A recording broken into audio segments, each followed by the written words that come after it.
कामना करते हैं कि आप और आपके परिजन सभी स्वस्थ होंगे। इसी कामना के साथ आइए बढ़ते हैं आज के इस दिव्य क्रमांक की ओर। इस धरती पर जब अंधकार गहराता है, जब अपनों का भी चेहरा नकाब में छुप जाता है, तब महाराज जी की कृपा होती है जो सच्चाई को उजागर करती है। आज हम बात करेंगे उस स्त्री की जो तेरे बच्चों के जीवन को चौपट करने पर तुली है। उसने 4 ऐसे काम करवाए हैं जिनका असर अब तुझे धीरे धीरे दिखाई देने लगेगा। तो इसीलिए अगर आप तक भी आज का ये क्रमांक पहुंचा है तो जानिए कौन है वो स्त्री जो आपके घर में किसी न किसी प्रकार से विघ्न डालने का प्रयास कर रही है। और आज जान पाएंगे उसका नाम, उसकी छवि और जान पाएंगे वो 4 काम जिस वजह से आपके घर में हो रही है ये तनातनी। तो आइए प्रारंभ करते हैं आज के इस दिव्य क्रमांक को।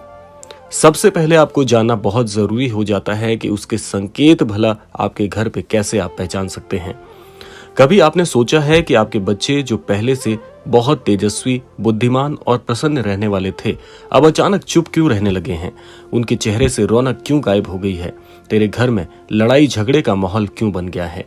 महाराज जी कहते हैं अगर घर में नकारात्मक ऊर्जा प्रवेश कर जाए तो सबसे पहला असर उस घर पर रहने वाले बच्चों पर होता है।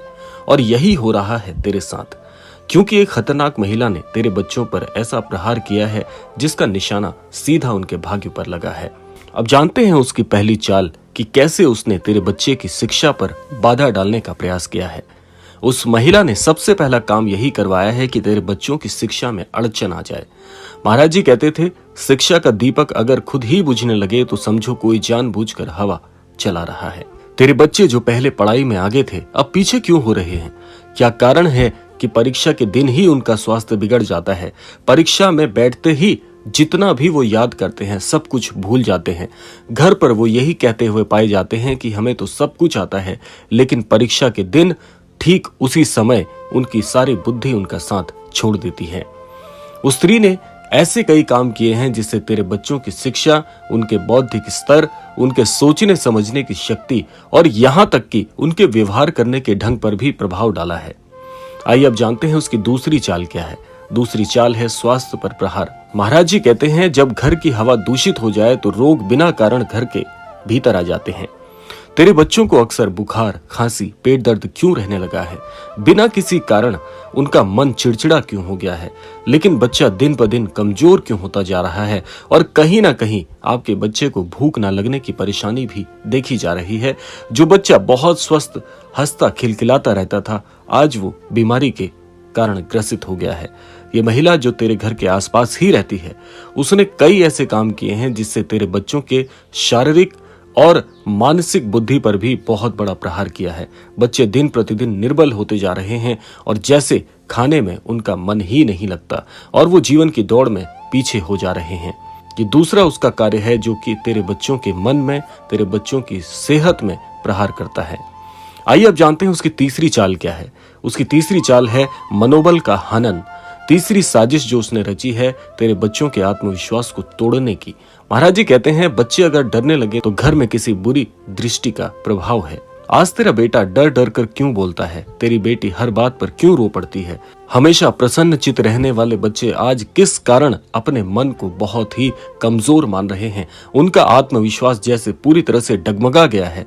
वो बात करते हुए भी ऐसे बात करते हैं जैसे उन्हें कुछ भी पता ही नहीं है कि कौन से कारण से कौन सी चीज होती है। ये सारा डर, ये हर प्रकार की परेशानी उस औरत ने तेरे जीवन में ला खड़ी करती है। आइए अब जानते हैं उसकी चौथी चाल क्या है। उसका चौथा काम क्या है। उसने भविष्य के विनाश की योजना भी बना ली है। अब चौथी सबसे खतरनाक साजिश ये है कि तेरे बच्चों के लिए भविष्य के मार्ग भी बंद कर दें। महाराज जी कहते हैं जो बच्चे के भाग्य को बांध दे वो सबसे बड़ा अपराधी है। तेरे बच्चे जिस भी काम को शुरू करते हैं अधूरा क्यों छूट जाता है? उनके बनते बनते काम ऐसे बिगड़ जाते हैं जैसे किसी ने हस्तक्षेप करके उनके सभी कामों को बिगाड़ने की जिम्मेदारी ले ली हो। जो अवसर उन्हें मिलते हैं वो अक्सर उनके हाथ से फिसल जाते हैं। ये सारे काम करने वाली केवल एक ही महिला है।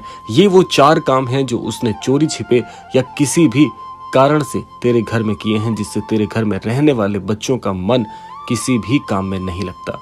ये तो हो गई परेशानी, लेकिन अब समाधान क्या है?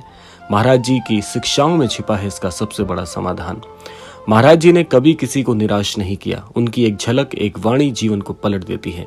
आइए जानते हैं महाराज जी के वो उपाय जिससे ये सारी परेशानियां तेरे घर से अपने आप चली जाएंगी।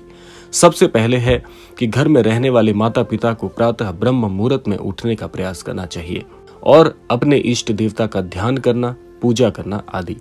दूसरा काम है बच्चों के सिर पर हाथ रखकर कहना, जय हनुमान ज्ञान गुण सागर, जय कपीस तिहुँ लोक उजागर। श्री हनुमान चालीसा की ये चौपाई आपके घर में एक ऐसा बौद्धिक स्तर, एक ऐसी अद्भुत ऊर्जा को उत्पन्न करेगी जिससे तेरे घर में रहने वाले बच्चों का मनोबल बहुत ज्यादा बढ़ जाएगा।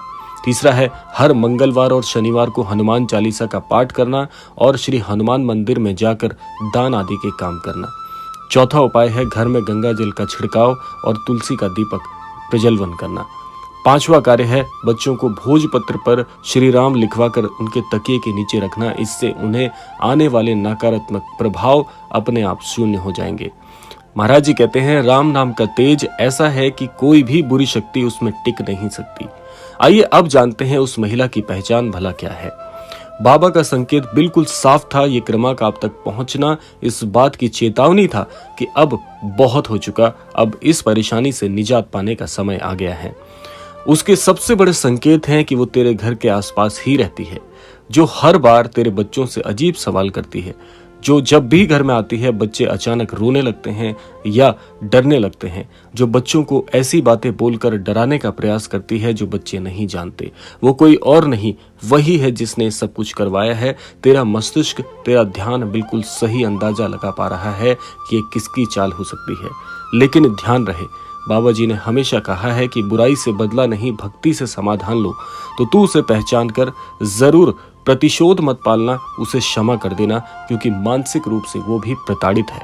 क्योंकि जब तेरे घर में राम का नाम गूंजेगा, राम नाम की शक्ति का प्रवाह बढ़ेगा, तो कोई भी शक्ति तुझे और तेरे बच्चों को छू नहीं सकती। तेरे बच्चों के ऊपर जो संकट मंडरा रहा था अब बाबा की कृपा से दूर हो जाएगा। तेरे जीवन के सारे बंद रास्ते अब अपने आप खुलने लग जाएंगे, पर शर्त है तू बाबा के बताए मार्ग पर चल पड़। राम नाम का जाप कर और बच्चों को अपने संस्कारों से जोड़।